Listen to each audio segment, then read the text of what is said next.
समझते हैं कि ट्रंप की जो ये विक्ट्री है इसका दुनिया पर किस तरीके से असर पड़ेगा और कौन कौन से एथिकल इश्यूज पैदा हो सकते हैं और किस तरीके से आप इस टॉपिक को अपने एथिक्स के आंसर राइटिंग में एज एन एग्जाम्पल यूज कर सकते हैं।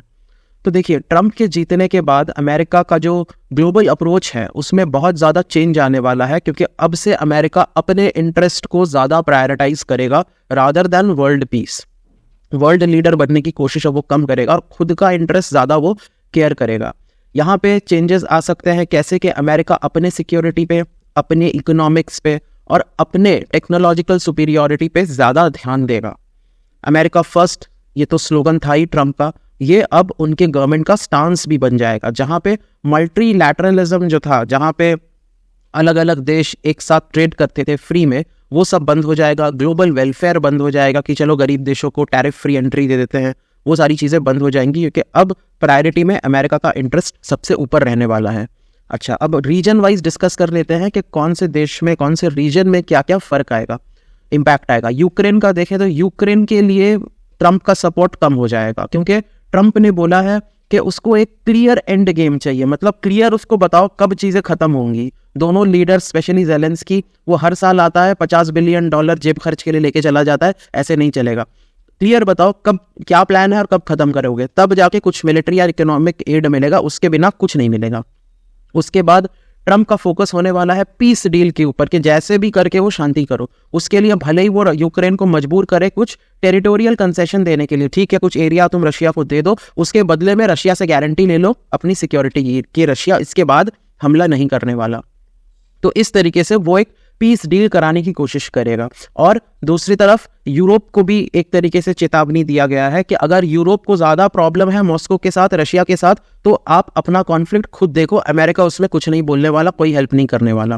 ठीक है, Trump may expect Europe to handle the conflict on its own if it wants to oppose Russia further. ये एक तरीके से यूरोप को चेतावनी। उसके बाद हम देखते हैं इजराइल और वेस्ट एशिया में क्या चेंजेस आने वाले हैं।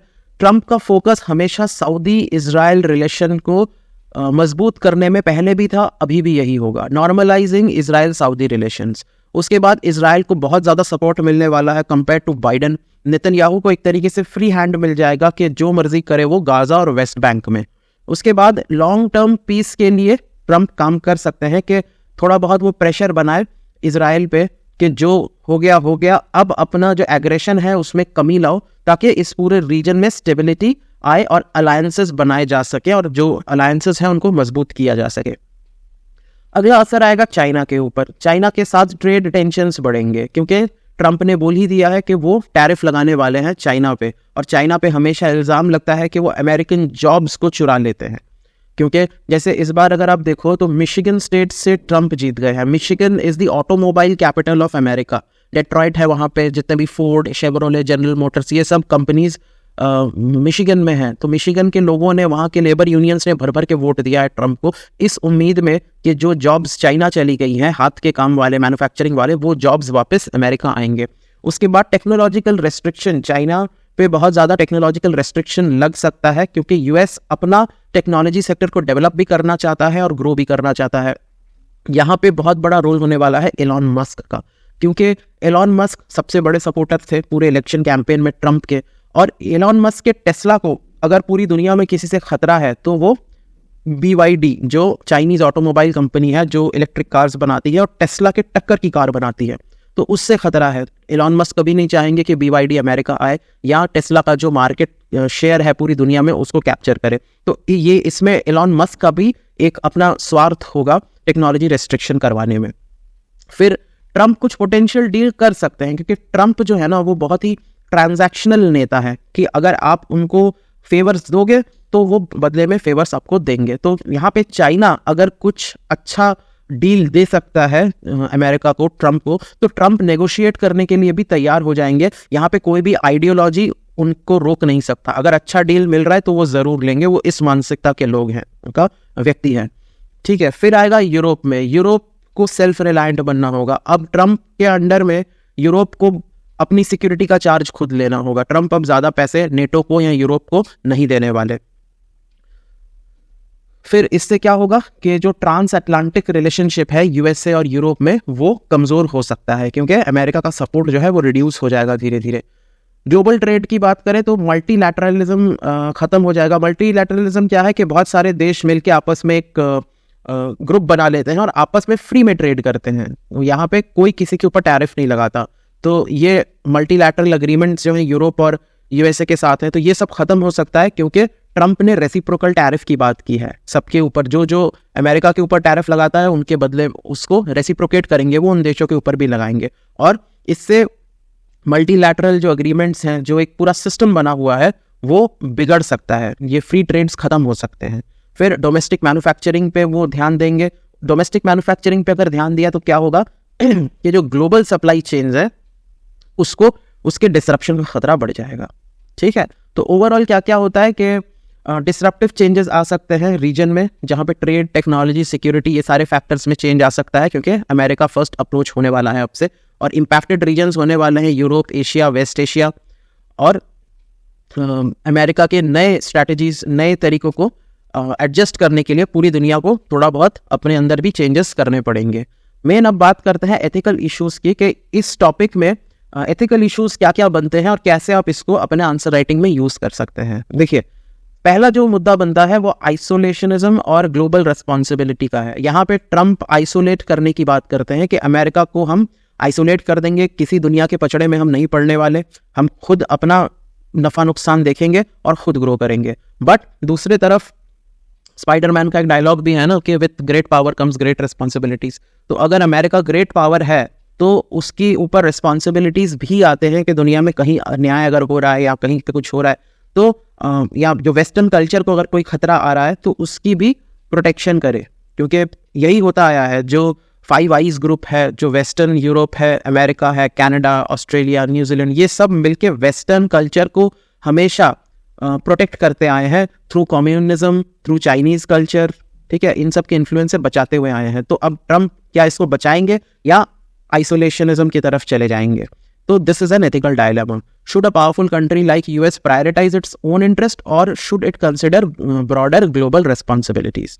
ठीक है, तो इसमें प्रॉब्लम क्या आ सकता है? वल्नरेबल पॉपुलेशन सफ़र कर सकता है। अगर ट्रंप को स्ट्रैटेजिक डील्स बनानी है, हर जगह शांति लाना है, तो काफ़ी टाइम पे हो सकता है कि चाइना जो ह्यूमन राइट्स अब्यूजेस कर रहा है उससे मुंह मोड़ ले, इजराइल पैलेस्टाइन इशू में जो ह्यूमन राइट अब्यूजेस हो रहे हैं उससे मुंह मोड़ ले, या यूक्रेन के लोगों के ऊपर अगर कुछ अब्यूज़ हो रहा है तो उसको भी वो इग्नोर कर दे। ये हो सकता है, this can be a negative impact.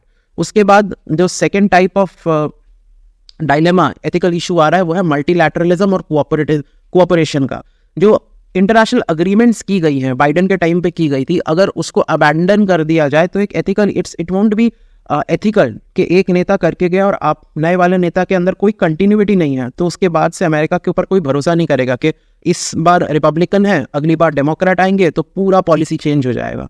ठीक है, तो ये एक एथिकल इशू भी बन जाता है कि आप हर चीज़ को, पुराने चीज़ों को बदल नहीं सकते, क्योंकि पुराने लोगों ने बहुत सारी प्रोमिसेस भी करी होती हैं, बहुत सारे लोग डिपेंडेंट होते हैं उस पर। अगर आप पूरा अबैंडन कर दोगे तो that might not be illegal but definitely it is unethical. तो ignoring past commitment and multilateral agreement could set a president for other countries. बाकी कंट्रीज को भी लगेगा कि यार हमें भी छोड़ देना चाहिए, जब अमेरिका नहीं मानता है अपनी बात पे अड़ा नहीं रहता है तो हम क्यों माने अपनी बात। तो वो भी तो इससे क्या होगा कि ये मल्टीलैटरल जो स्ट्रक्चर बना हुआ है ये टूट जाएगा, कोई देश किसी के साथ कोऑपरेट नहीं करेगा। उसके बाद ethical duty to honour agreements. अगर आप एग्रीमेंट बनाया है तो आपकी ड्यूटी है उसको फुलफिल करने की। There is ethical expectation for nations to uphold commitment as stability in international relation often relies on these norms. ठीक है, देन थर्ड एथिकल इशू जो बनता है that is economic self reliance and global trade ethics. अगर आप reciprocal tariff लगा रहे हो तो आपका अपना इंडस्ट्री तो बूस्ट हो रहा है, मगर इनइक्वालिटीज बढ़ाएगा पूरी दुनिया में, क्योंकि बहुत सारे डेवलपिंग नेशंस हैं जो अमेरिका को एक्सपोर्ट करके अपना काम चलाते हैं। अगर उनका एक्सपोर्ट बंद हो जाएगा तो वो देश एक तो डेवलपिंग है वो और गरीब हो जाएंगे। ठीक है, तो यहाँ पे एक एथिक्स का क्वेश्चन, एथिक्स का एक प्रॉब्लम आ जाता है। फिर economic nationalism and fair trade. Nationalism के चक्कर में आप अपने देश को, अपनी चीज़ों को बहुत ज़्यादा प्रायोरिटाइज कर दोगे तो जो इंटरनेशनल इकोनॉमिक में जो फेयरनेस है वो भी चला जाएगा और जो आपके ग्लोबल ट्रेडिंग पार्टनर्स हैं उनका भी वेलबींग खत्म हो जाएगा। ठीक है, तो एक फेयरनेस रखना ज़रूरी है, भले ही आप नेशनलिस्ट हो जाओ, इकोनॉमिक नेशनलिस्ट हो जाओ, बट फिर भी एक फेयरनेस, आपके बाकी जो इतने दिन के साथी हैं उनके साथ एक फेयरनेस का आपको रिलेशन रखना ही पड़ेगा। फिर ethics of military and security policies, self defence करें कि ग्लोबल सिक्योरिटी रिस्पॉन्सिबिलिटीज निभाएं। ये भी ट्रंप का इशू है कि अगर अमेरिका सेल्फ डिफेंस पे ही खर्चा करता है तो इनके खर्चे बहुत कम हैं, बट जहां ये ग्लोबल सिक्योरिटी के पूरे कॉन्ट्रैक्टर बन जाते हैं ना, तब इनका खर्चा बहुत ज़्यादा है। और अमेरिका, बाइडन बेसिकली इसीलिए इलेक्शन हारा क्योंकि इनके देश में खुद इतना ज़्यादा इन्फ्लेशन है, पूरी पब्लिक वहाँ पे त्रस्त है, इतना डबल हो गया, डबल से भी ज़्यादा हो गया है बेसिक चीज़ों की जो प्राइसेस हैं। और वहाँ पे दूसरी तरफ वो hundreds of billions of dollars जो है यूक्रेन में उड़ेल रहा था, तो ये भी एक कारण था बाइडन हार गया। तो यहाँ पे डोनाल्ड ट्रंप इस चीज़ को, अपने लोगों को पहले प्रायोरिटाइज करेगा, बाद में वो ग्लोबल सिक्योरिटी के बारे में सोचेगा। So by prioritizing US security, Trump's approach में undermine global security, especially for allied nation। तो जो नेटो वगैरह है ये सब कमज़ोर हो सकता है, रशिया के जो है वो बोल्डनेस बढ़ सकता है, चाइना का हिम्मत बढ़ सकता है, ताइवान को कैप्चर करने का उसका हिम्मत बढ़ सकता है, तो ये सारी चीज़ें आ सकती हैं इसमें। फिर ethical concern for piece effort, अगर आप फोर्स करोगे ना पीस डील कि मैं आया हूँ सत्ता में तो मेरे को पीस ब्रोकर करना ही है यूक्रेन और रशिया में, तो इस चक्कर में कहीं आप इतने कॉन्सेशन ना दे दो रशिया के कि यूक्रेन का जो राइट्स है, जो उसकी सॉवरेनिटी है, जो लोगों के साथ इनजस्टिस हुआ है उनको जस्टिस दिलाना, या जो लैंड लूज किया है, हर जगह यूक्रेन का नुकसान करा दो आप पीस को फोर्स करने के चक्कर में। तो ये एक है कि कुछ ज़्यादा ही कंसेशन आप मत दे देना रशिया को पीस कराने के लिए। फिर human right concern in foreign policies, आपको अपने स्ट्रैटेजिक इंटरेस्ट तो प्यारे हैं मगर ह्यूमन राइट्स का भी ख्याल रखना है आपको। रशिया को या इजराइल को कैटर करने के लिए इन लोगों ने जो ह्यूमन राइट अब्यूजेस किए हैं, चाहे वो पैलेस्टीन में हो चाहे वो यूक्रेन में हो, उनको आप पूरी तरीके से नेग्लेक्ट नहीं कर सकते हैं। ये नेग्लेक्ट करेंगे तो एक बहुत अनएथिकल काम हो जाएगा, ठीक है। फिर यूटिलिटेरियन एथिक्स वर्सेस डिओंटोलॉजी, ये तो प्रॉब्लम हमेशा से रहता है क्योंकि जो रिपब्लिकन्स होते हैं वो थोड़े यूटिलिटेरियन होते हैं, वो सेल्फ इंटरेस्ट ज़्यादा देखते हैं। यूटिलिटेरियन का मतलब है maximum good for maximum people, तो वो बेसिकली अपने लोगों का जितना भला हो सके वो देखते हैं। वहीं पे डेमोक्रेट जो है वो डिओंटोलॉजिकल एथिक्स को ज़्यादा फॉलो करते हैं, विच इज़ ड्यूटी बेस्ड। जो उनका ड्यूटी है, अगर उनको लगता है बाहर कहीं पे नाइंसाफ़ी हो रहा है तो वो उन चीज़ों पे कूदते हैं, उन चीज़ों पे इन्वॉल्व हो जाते हैं, भले ही उनके हिडन इंटेंशंस कुछ और हों, बट ग्लोबल वॉर शुरू करते हैं यही बहाना देके कि हमारी ये ग्लोबल रेस्पॉन्सिबिलिटी है, ठीक है। तो वो थोड़े डिओंटोलॉजिकल एथिक्स को फॉलो करते हैं और रिपब्लिकन्स यूटिलिटेरियन को। तो यहाँ पे भी बैलेंस बनाने की जरूरत है। National interest is always utilitarian, ठीक है, उसको आप ज्यादा परस्यू करोगे at the expense of global human rights highlights. तो यहाँ पे डिओंटोलॉजी को आप कॉम्प्रोमाइज करके यूटिलिटेरियन एथिक्स को अपहोल्ड करने वाले हो, ठीक है। So this might create ethical tension between utilitarian goals, that is maximizing US interest and respect for human rights, universal human rights, which is a deontological goal, ठीक है। तो ये कुछ एथिकल इश्यूज हैं जो आप नोट डाउन कर सकते हो और इस टॉपिक को आप अपने आंसर राइटिंग में एज एन एग्जाम्पल यूज कर सकते हो, ठीक है। तो ओवर कंक्लूजन देखें, overall Trump's approach represents significant ethical shift towards an America centric world view, ठीक है, prompting question on how nation should balance national interest with global responsibilities and ethical obligation. So इस topic को I hope आप समझ पाए। Ethical point of view से मैंने समझाने की कोशिश की है इसको। I hope it helps. Thank you.